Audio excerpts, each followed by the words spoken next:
Hello. Hello. हा साहेब, कदम बोलायलो. हा बोला. जय महाराष्ट्र. साहेब, जय महाराष्ट्र साहेब. आमचा पेशंट होता MGM ला. कुठं? MG hospital. हा बर. तर त्याचं बिल ना 280 झालं साहेब. 2,80,000. हा. आणि काय झालं पेशंटला? साहेब, डेंगू झाला होता. डेंगू. हा. आणि मग किती दिवस होता ऍडमिट? 11 दिवस होता साहेब. 11 दिवस. हा. बाकी मेडिकल वगैरे, IVI ची इंजेक्शन वगैरे बाहेरून आणले आपण. ते किती लागले मेडिकल पूर्ण तिथं? ते मेडिकलचे 15,000 रुपयाला एक इंजेक्शन साहेब. ते 10 लाख रुपये लागले. ते 10 ते 15. किती? ते याचे मेडिकलचे साहेब लागले 1.5 लाख. हा. हा. आणि बाकी मेडिकल वेगळं. बाकी म्हणजे पूर्ण मेडिकल 3 लाख रुपयापर्यंत गेले. आणि हे 2,80,000 आलं? हा. हे 2,80,000 अलग बिल झाले. त्याच्यातला आपण 1,80,000 रुपये भरले. बापरे. हा. आणि आता ते परत म्हणाले 85,000 रुपये भरा. आणि 3 लाख मेडिकलचे दिले बी? हा. ते तर बाहेर मेडिकलचे वेगळेच 3 लाख दिले. यांचं 280 बिल झालं होतं. तर यांना आपण 180 दिलेत. आता परत हे 85 भरा म्हणाले. दे डॉक्टरला फोन दे. कोण आहे ते? डॉक्टर नाहीत साहेब, ते बिलिंग वाले. कोण आहे बिलिंग वाला ते? बरं बरं, ठीक आहे.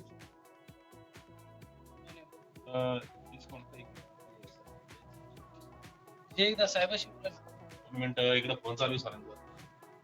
1 मिनिट साहेब, बोलायले ते. हा चालू ठेव.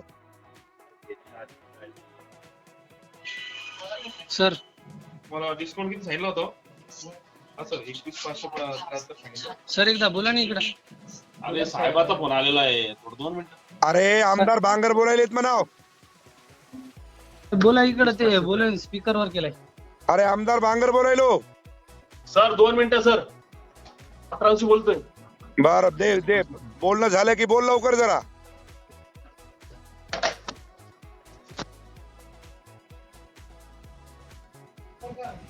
जय महाराष्ट्र सर, बोला.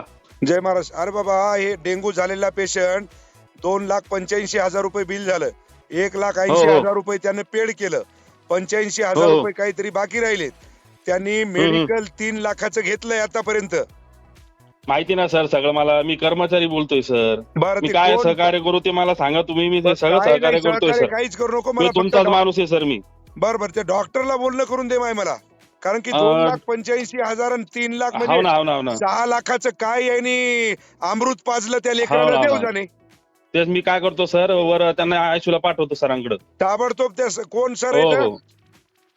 ते निकाले सरांच्या अंडर आहे सर पेशंट. आता ते शिफ्ट असतील वर कोणतरी आडकीने किंवा काय नाव, अकोलवार, डॉक्टर अकोलवार दोघं असतील सर. अकोलवार आणि निकालजे.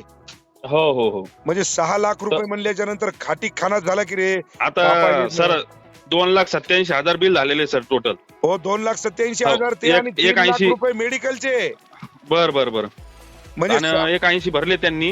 हा. 1,07,145 पेंडिंग होतं. त्यातून त्यांनी समजा 21,573 डिस्काउंट सांगितलं सर.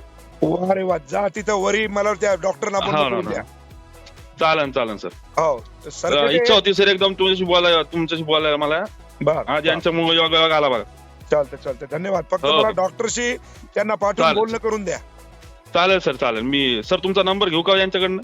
हा, माझा नंबर घ्या आणि मला डॉक्टरशी बोलणं करून द्या. चालेल चालेल. Okay okay. हॅलो. डॉक्टर साहेब नमस्कार.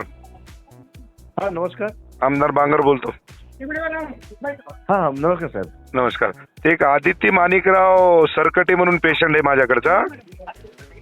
हो हो हो हो हो. साहेब, ते 3 लाखाचं मेडिकल आणि 2,85,000 रुपये तिचे फी मेडिक म्हणजे हे झालंय, बिल झालंय. 1,80,000 रुपये जमा केलंय आणि बाकीचे पैसे राहिले. तर मला वाटतं आता 10 दिवसाचे म्हणजे 6 लाख रुपये डेंग्यूच्या पेशंटला किती पद योग्य आहे हो?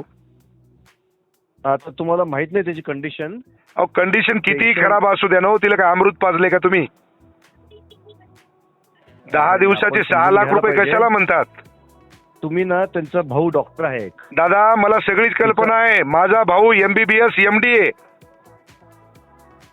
त्यांना ना इम्युनोग्लोबुलिन नावाचं एक इंजेक्शन द्यावं लागलं. 3,05,000 रुपये आम्ही मेडिकलचे दिले साहेब. नाही आपला गैरसमज होतोय. काही गैरसमज नाही, पूर्ण बिलिंग आहे माझ्याकडे. 3,05,000 रुपये बिलिंग दिलं म्हणजे मेडिकलचे, आणि 2,85,000 रुपये आपल्या दवाखान्याचं बिल झालंय. त्याच्यातलं 1,85,000 रुपये आम्ही जमा केलेत. अडचण काय आता बाकीचे जे पैसे राहिले ते आता तेवढं कमीत कमी डिस्काउंट तर द्या. 21,000 रुपये डिस्काउंट देताय तुम्ही, म्हणजे 6 लाख रुपये डेंग्यूच्या पेशंटला मेडिकल आमचं आणि 3 लाख रुपये द्यायचे म्हणजे किती पद योग्य हो सांगा बरं. नाही आपण आहे ना, आता आपण फोनवर बोलतोय, हा ते जरा बोलणं आपल्याला, एक तर पेशंट अतिशय गंभीर होता, व्हेंटिलेटरवर होता. अहो किती व्हेंटिलेटर असू द्या ना, रोजचे किती रुपये लागायलेत त्याला मेडिकलचे सोडून. तुम्हाला बिलामध्ये दिलं असेल ना, रोजचं किती बिल आहे त्याच्यात दिलं असेल ना. अहो सगळं दिलंय दादा. 6 लाख रुपये कशाला म्हणता तो? अरे असं गोरगरीबाला लुटू नका हो. हात जोडून आपल्याला विनंती आहे. हे बघा प्लीज तुम्ही ना, प्लीज लुटू प्लीज काहीच मला सांगू नका तुम्ही, मला काहीच सांगू नका तुम्ही. या पद्धतीनं जर तुम्हाला दवाखाना चालवायचा असेल तर आम्हाला ऍक्शन घ्यायचा अधिकार आहे, ध्यानात ठेवा. 6 लाख रुपये कशाला घेता? 3,05,000 रुपये तुम्ही मेडिकलचे घेतले आणि 2,85,000 रुपये तुम्ही हॉस्पिटलची फीस घेता. हॉस्पिटलचं बिल आहे ना, एकतर मी डॉक्टर एक काम करणार आहे, तिथे ते ठरल्याप्रमाणे बिल असतं. अरे कशाचा ठरल्याप्रमाणे? अहो डॉक्टर साहेब आळ्या पडतीला, आलं का लक्षात? असे गोरगरीब लोकांना लुटू नका. मी आता आरोग्य मंत्र्याला बोललोय, हे योग्य नाही, तुमचं ध्यानात ठेवा. म्हणजे जेवढं मोठं युनिट तुमचं हॉस्पिटल म्हणजे तुम्ही लोकांना लुटायसाठी केलंय का? ह्याला लुटणं कसं काय म्हणणार? पेशंट चांगला झाला, बरा. अरे पेशंट चांगला झाला तर पैसे घेण्याची काही पद्धत असती ना हो.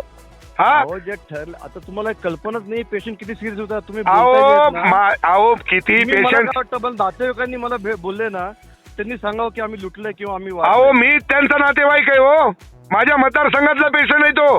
नाही, मग तुम्ही मला अधिकाने फोन केलात की त्या पेशंट आपण दुसरीकडे शिफ्ट केलं असतं त्यांना. अहो कुणीकडे पेशंटला शिफ्ट केलं असतं, पण ही पद्धत आहे का? अहो ज्या वेळेस दुःखाची घटना येते ना, त्यावेळेस माणूस अंगावरचं सगळं. तुमचं म्हणणं काय? माझं म्हणणं एवढंच आहे की ते बाकीचे जे पैसे येतात ते घेऊ नका. बरं ठीक आहे, करा तेवढी मदत.